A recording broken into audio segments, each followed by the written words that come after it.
श्री स्वामी समर्थ। तर आजच्या व्हिडिओमध्ये मी तुम्हाला खूप छान अशी माहिती घेऊन आलेली आहे।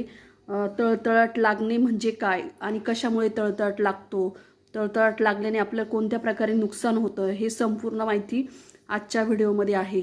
तर बरेच जणांना कोणत्या ना कोणत्या कारणामुळे कशाचा ना कशाचा तळतळाट लागत असतो किंवा जाणून बुजूनही तळतळाट लागत असतो। कुणाला अपशब्द बोलल्याबद्दल किंवा कुणाचं असं मुद्दामहून वाईट करत असतं। तर असा तळतळाट कुणाला द्यायचा नसतो, कारण तळतळाट देऊ नका आणि कुणाचा तळतळाट घेऊ पण नका, कारण दोन्ही विनाशकारी विपरीत बुद्धी असते। आणि एका वेळेस आपल्या खिशात जर खळखळाट नसेल तरीही चालेल, परंतु कुणाचा तळतळाट हा घ्यायचा नसतो। कारण आपल्याला जर कुणाचं चांगलं करता येत नसेल परंतु त्याचं वाईटही करू नये, किंवा आशीर्वाद घेता येईल तेवढे घ्या, पण स्वतःच्या फायद्याकरता किंवा सुखाकरता इतरांना कधीच आपण दुखवायचं नसतं।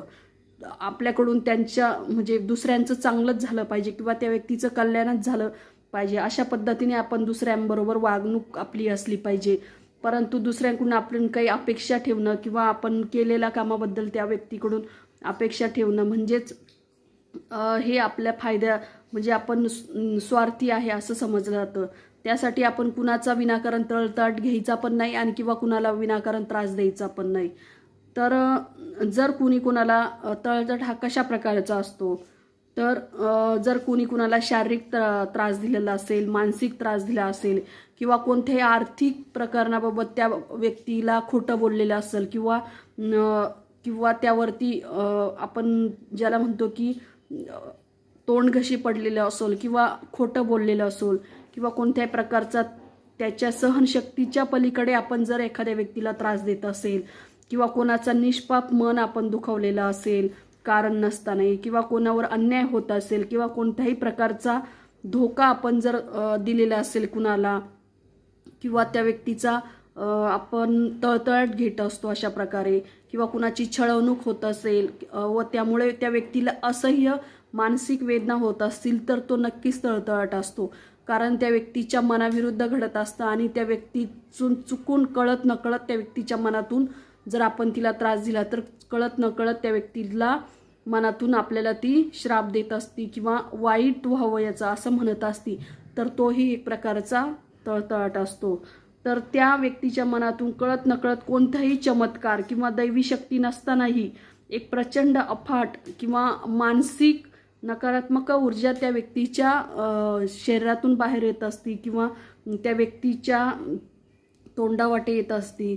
त्यामुळे त्यालाच आपण तळतळाट किंवा हाय लागणे म्हणतो।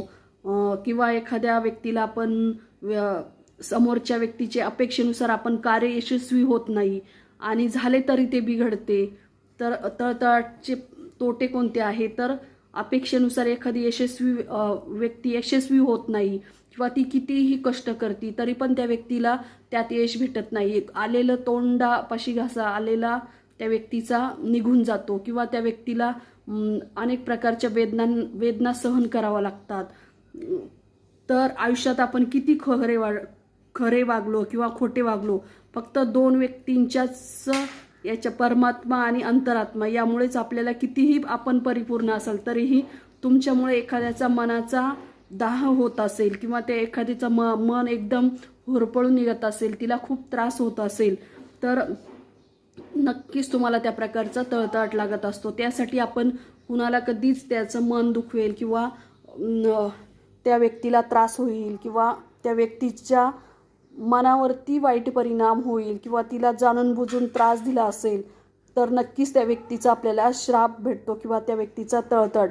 जरी ती व्यक्ती आपल्याबाबत चांगली असेल परंतु तिच्या मनाविरुद्ध घडलं तरी तिच्या कळत नकळत तिच्या तोंडातून निघून जातं की हिचं चांगलंच होणार नाही किंवा याचं चांगलंच होणार नाही। तर त्यामुळे आपण कधीही कुणाला तळतळाट द्यायचं नाही किंवा तो घ्यायचाही नाही। श्री स्वामी समर्थ।